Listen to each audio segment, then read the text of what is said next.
the founder of Autism Expressed, and you can read both of their bios in the handout. So if you'd like to come up and then bring your panelists up as well. Should we go on?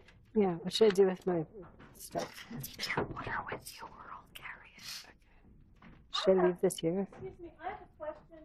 Oh, do you want me And to that hold is, on to that? would it be possible for those of us who are unable to read the handouts to get electronic copies of the handouts? Yes. I will connect with you afterwards. Okay, great, thanks. Yes. I will connect with you too.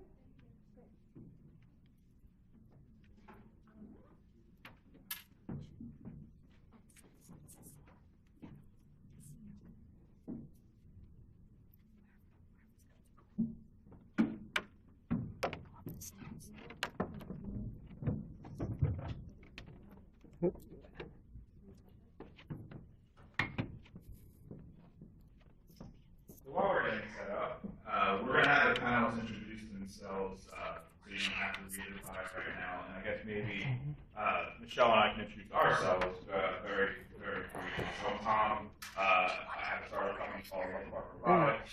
Our expertise is I guess you can take it. Would that be better? And we're applying this to build assistive driving aids for people in wheelchairs. I'm going to leave it at that. And if anybody's interested in that type of thing, we can talk after. First, I'm going to thank you because that was a fantastic and insightful presentation of a very important topic. I learned a lot. It's really a great depiction of what's going on, so thank you very much. I'm Shauna Keown. I'm the founder of Autism Expressed and almost the founder of Digitability because we are beginning to rebrand and remove the autism label from our product. We teach digital literacy and make it accessible to individuals with cognitive variations. So we start with the very basics, internet vocabulary, what is a hyperlink, and then we move on to application of the vocabulary and conceptual knowledge. Great. So this is not about us, this is about them. So why don't we go right down the list and we'll start maybe with Caitlin. And how about 3 sentences, just so we can get right into this. Hi, I'm Caitlin Seifert. I'm a librarian here at the Free Library. Prior to working at the Free Library, I worked for the Brooklyn-based nonprofit Older Adult Technology Services, working with seniors, teaching them how to use computers. I've taught over 300 classes to seniors on computer basics, social networking, anything and everything. Hi, I'm Sandy McNally. I'm an assistant director of the Institute of Disabilities at Temple University, and I work with the statewide assistive technology program in Pennsylvania. And assistive technology are devices and services that help people with disabilities do things that they might not otherwise be able to do or have difficulty doing. I'm Bill Thompson, software trainer. I've trained seniors for about 20 years. In fact, out here in the audience, I have some seniors that took some time out of their day to come see me today. And would you stand, please, those that are here that I have trained? Just stand for a minute, raise your hand or something. Ted, all of you guys, that's right, that's right. Thank you. My name's Austin Seraphin. I am a computer programmer, accessibility consultant. I help developers make their apps more usable for the blind. I've also been working on designing touch tours for the Archaeology Museum, into a bunch of art stuff as well, street art and things. Just spoke at TEDx, and I'm really happy to be here. Great, thank you. So to start off the conversation, I just would love to learn more about where your interest came from in working with older adults and individuals with disabilities. Bill? My interest started actually with my mother. She was, let me back up a little bit. I train everybody, not just seniors. I've trained, you name them, I've trained them all through the city of Philadelphia, their finance and their other departments, other people.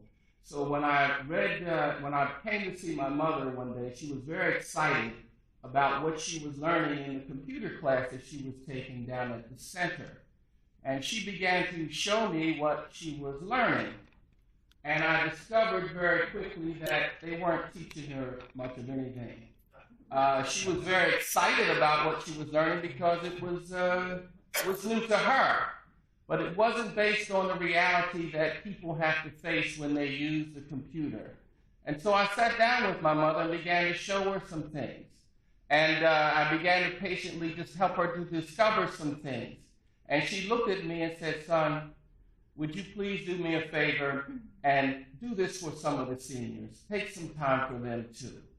And that started me on my journey in training seniors.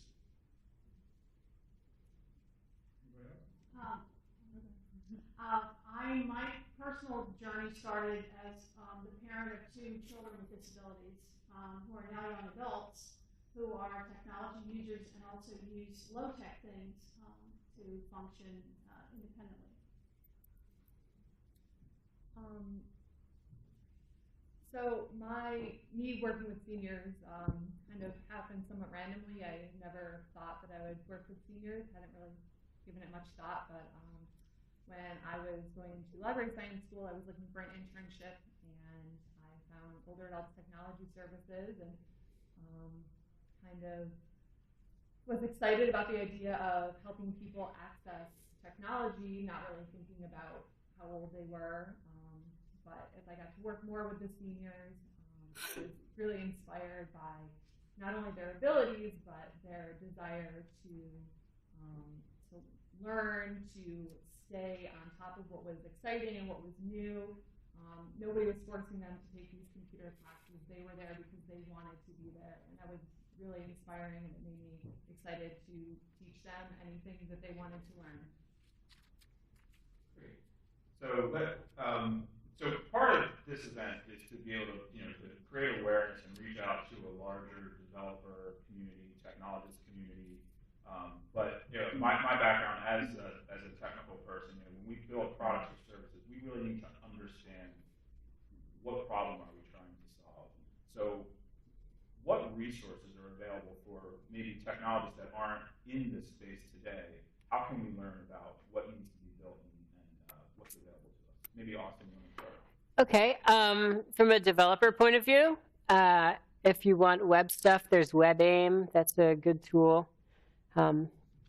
The W3C has a bunch of stuff also. For iOS, Apple Viz is a good site for app usability ratings and things like that. Those are a few good ones for developers to sort of get them going in web and mobile.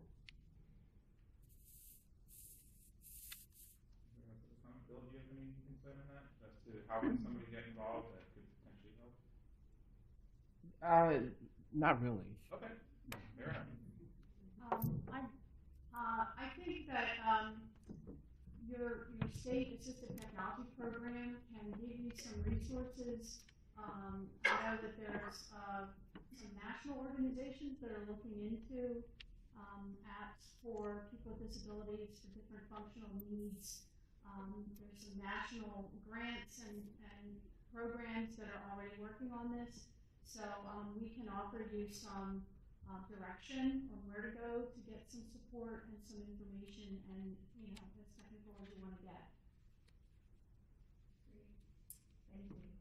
So you are all very passionate and very dedicated to the work that you do working with these individuals.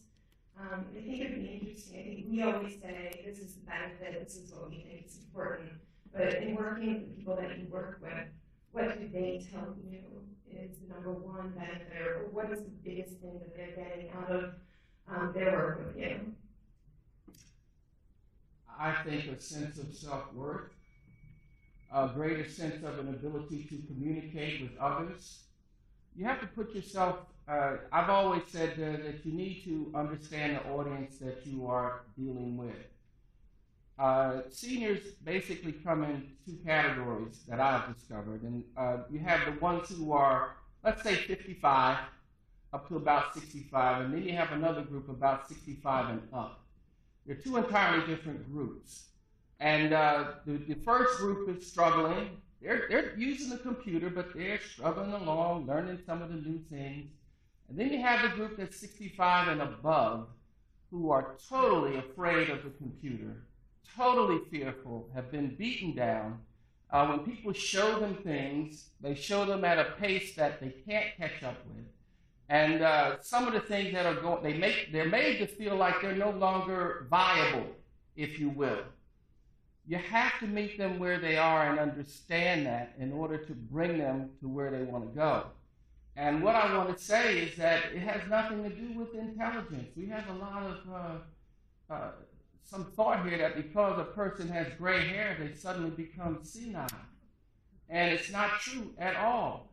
They have barriers or fears or anxieties that have to be overcome. It's a funny thing. It's a short story. I remember I was watching a movie when I was a child to learn. They were showing me Spanish. So I was watching this child talk to this dog in Spanish. And the dog understood the Spanish. And I came home to my mother and said, I must be real stupid. I said, Mom, I can't get the Spanish. And the dog understood Spanish. And she laughed, and then she said, son, the dog is not smarter than you. He said, but you have to understand how the Spanish is being presented to you. That's when it hit. It's not just that you're able to say something to somebody. It's the way it's presented to the audience that you are trying to relate to. And you must understand that, or else you lose your audience, you lose what they're about, and they run into their fears, and the game is over. Fantastic. I think you just tap on. When people have the literacy, it's a very internalized, intuitive process. So really breaking that down step by step is sort of a challenge to, even as a